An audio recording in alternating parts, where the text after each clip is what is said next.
Welcome to Pagoda Podcast. Today we are discussing about fractional CXO services. So today we are diving deep into a really fascinating shift in how companies get built, especially companies in those high velocity sectors, like finance and technology. Right. Our topic is the rise of the fractional CXO.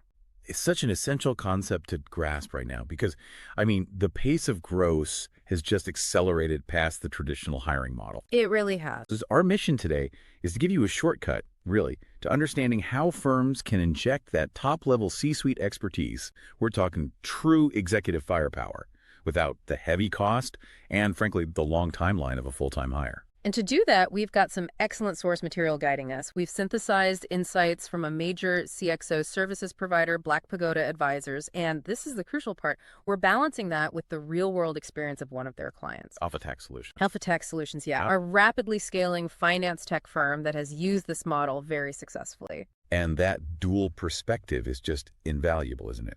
You get the framework from the provider, the how it works, and then you get the proof of concept, the actual impact from the client side.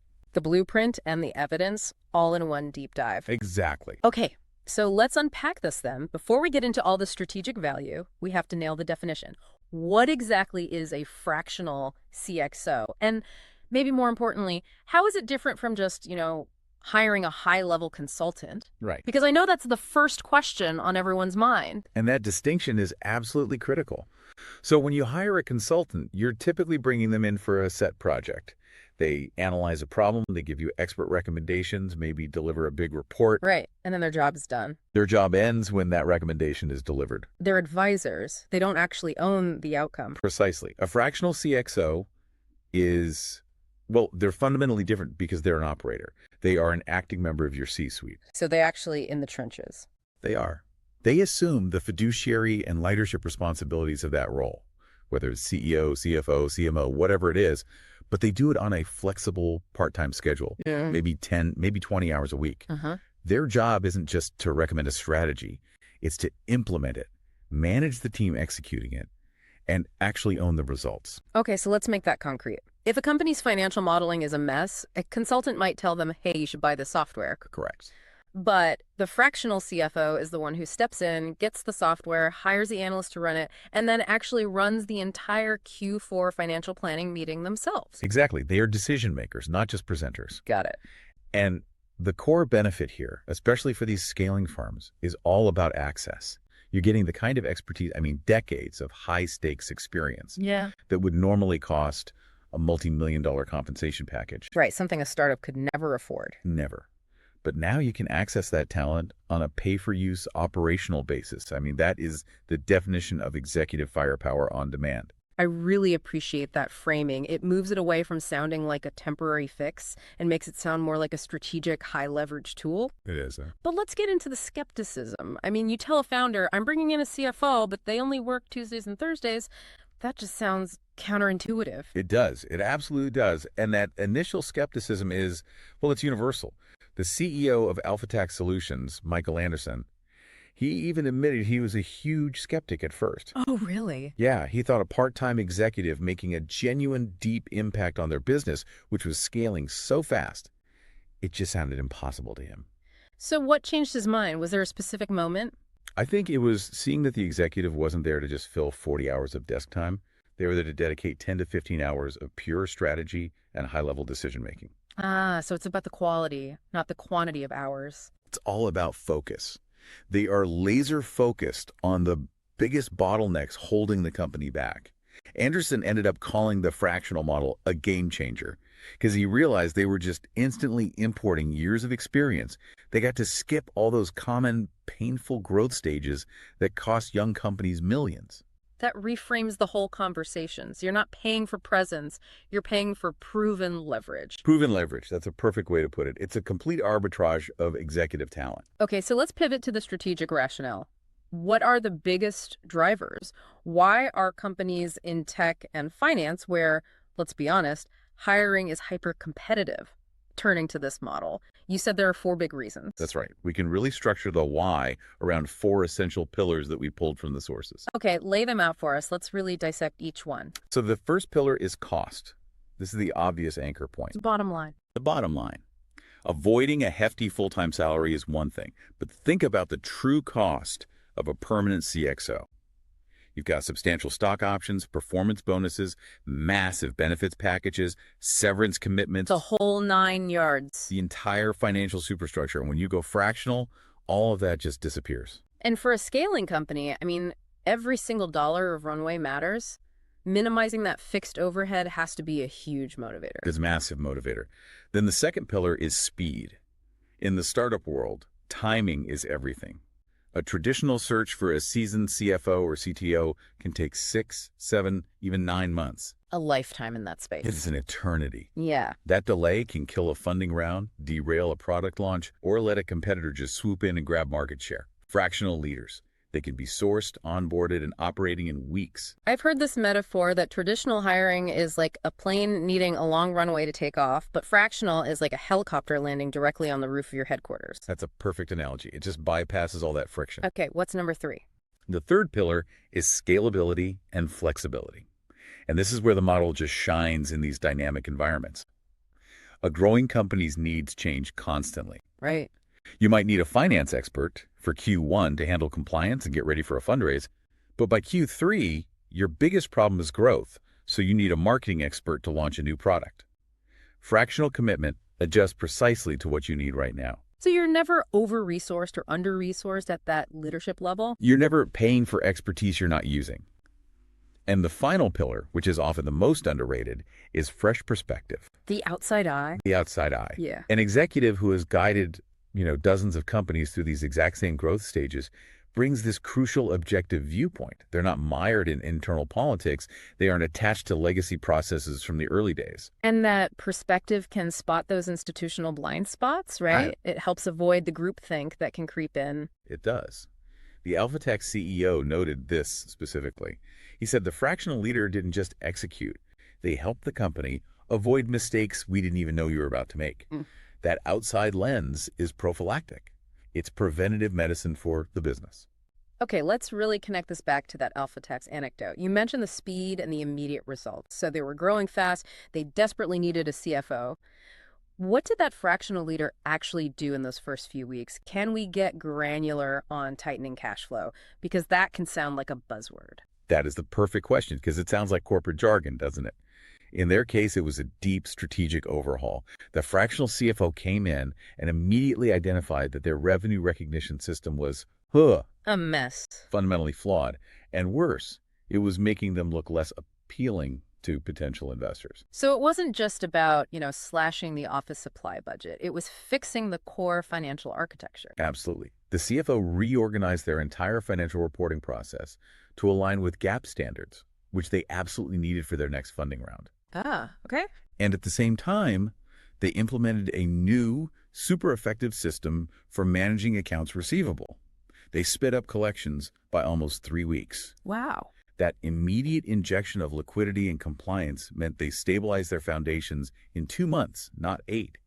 They didn't have to sacrifice favorable investor terms just because their financial house wasn't in order. See, that's what's so valuable. They're providing this strategic foresight that an internal team, which is focused on day-to-day accounting, they just can't match that. Right. They stabilize the foundation while the core team stays focused on building the product. And that foresight, it often translates directly into higher valuations during capital raises. So the investment in the fractional CXO pays for itself many, many times over. So moving into the specific roles then, which of these CXO functions are proving to be the most, fractionalizable? Where are you seeing the highest demand? The data is pretty clear on this. Fractional CFOs and fractional CMOs are really leading the charge, especially in tech and finance. Let's stick with the CFO for a minute. You said the role doesn't always need 40 hours a week until a company is much bigger. What makes it so suited to this model? A lot of high-level CFO work is cyclical. It revolves around monthly board meetings, quarterly reporting, annual budgeting, and then these periodic capital events like an M&A deal or a funding round. The big spikes of activity. Exactly. Between those high-stakes events, you need a high-level mind overseeing strategy for sure, but the day-to-day tactical stuff is handled by managers. So a fractional CFO can just swoop in for those critical planning and strategic moments and make sure the ship stays on course. So it's like maintenance plus surge capacity. Perfect way to put it. Now, on the marketing side, the fractional CMO is in such high demand because that landscape changes constantly. Young companies, they often have great product people, but they lack the strategic vision to really scale customer acquisition. Right. They might have someone who's great at running Facebook ads, but they don't have someone who can define the entire brand narrative and the whole customer journey. That's the difference right there. The fractional CMO provides that blueprint for scaling. They set up the foundational marketing tech stack, establish the KPIs, and hire the mid-level people you need. They build the engine, hand over the keys, and then continue to guide the strategic roadmap fractionally. What about the other major roles? I know you mentioned fractional CEOs and CTOs are also a thing, but maybe for more specific situations. That's right. It's often at very specific inflection points. A fractional CEO might be brought in to manage a really complex turnaround, or maybe to professionalize the entire organization before an IPO. A special forces mission, almost. Sort of, yeah. And a fractional CTO is often essential during a massive digital transformation, like migrating to a new cloud architecture. You need that deep temporary expertise that you just won't need full-time once the project is done. This flexibility you're talking about leads right into this idea of rotation, which the AlphaTax example really illustrates. It's not just about filling one gap, it's about strategically cycling through different kinds of talent. Rotation is the real secret sauce of this model. Yeah. It really is. AlphaTax knew they needed stability first, so they brought in the fractional CFO. But once the financial processes were tight and investor confidence was high, that immediate urgent need lessened. So they didn't just fire the CFO. No, they just adjusted the time commitment and then they immediately pivoted. They rotated the focus to growth. Exactly. They brought in a fractional CMO to ramp up marketing and tackle customer acquisition aggressively. This stops a company from committing to a permanent, expensive skill set that might only be critical for, say, a 12-month period. You're always matching the highest level of talent to the company's most urgent strategic need of the moment. That is really impressive, the dynamic nature of it. It ensures capital is always flowing to the most strategically relevant functions. And it avoids that classic problem of having, say, a CMO who is perfect for the startup phase but lacks the experience to lead a global enterprise. That forces another expensive, disruptive hire down the road. This model avoids that. So let's shift our gaze to the future. If we accept that one or two of these hires provide massive value, what's the next step? Where does this whole industry go from here? Well, what's fascinating is how the industry is moving from providing these single-point solutions to creating unified, integrated executive functions. Okay, you're talking about this pod concept, right? Which sounds incredibly ambitious. It is the next evolution. Right now, it's mostly one-off hires. The future vision, which is being championed by firms like Black Pagoda, is the creation of these collaborative pods of fractional executives. A pod. A pod. So imagine a founder bringing in a fractional CFO, a CMO, and a CTO all at the same time, and they're all managed as one unified unit. Wow. That's essentially outsourcing your entire C-suite strategy. It's like having an executive dream team on demand, and they already know how to work together. It creates instant synergy. Finance, marketing, technology strategy, these things are usually in their own silos, often fighting against each other internally, right? Oh, absolutely. Well, now they're aligned from day one. They're all collaborating under a single strategic mandate. What are the implications of that? I mean, that has to just fundamentally change the internal capacity of a small or mid-sized firm. It democratizes access to elite management overnight. A Series A startup suddenly has the strategic brainpower and alignment of a much larger, more mature enterprise. And this allows founders to focus purely on product and vision, knowing the critical infrastructure for growth is being managed by seasoned pros. The speed with which they could execute a holistic strategy, with finance, marketing, and operations all synced up, it must be unparalleled. That changes the entire definition of scaling. It compresses the timeline. It absolutely compresses the timeline for achieving strategic maturity. Instead of stumbling through years of trial and error, you just plug in a coordinated system that's ready to execute from day one. So let's bring it all home. What does this all mean for you, the listener, especially if you're running a scaling company or maybe looking to invest in one? Let's summarize that core value proposition one last time.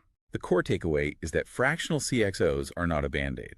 They are a sophisticated strategic tool. They provide agility, deep expertise, and unparalleled speed, all while dramatically lowering the risks and costs of traditional executive hiring. So this model really lets companies scale smarter and faster by dynamically allocating that elite talent to whatever their most critical need is at that moment: finance, marketing, tech, whatever. It's the ultimate form of dynamic scaling. And that leads to the final provocative thought we want to leave you with. Go for it. If the ability to assemble a full on-demand executive team, this sophisticated pod, is now possible without lifetime salaries and rigid internal structures, how fundamentally does that change the competitive landscape? Should every rapidly scaling firm now treat strategic fractional alignment as the default hiring model, making that permanent, slow, expensive executive hire the exception to the rule? A question definitely worth mulling over. Thanks for diving up with us today.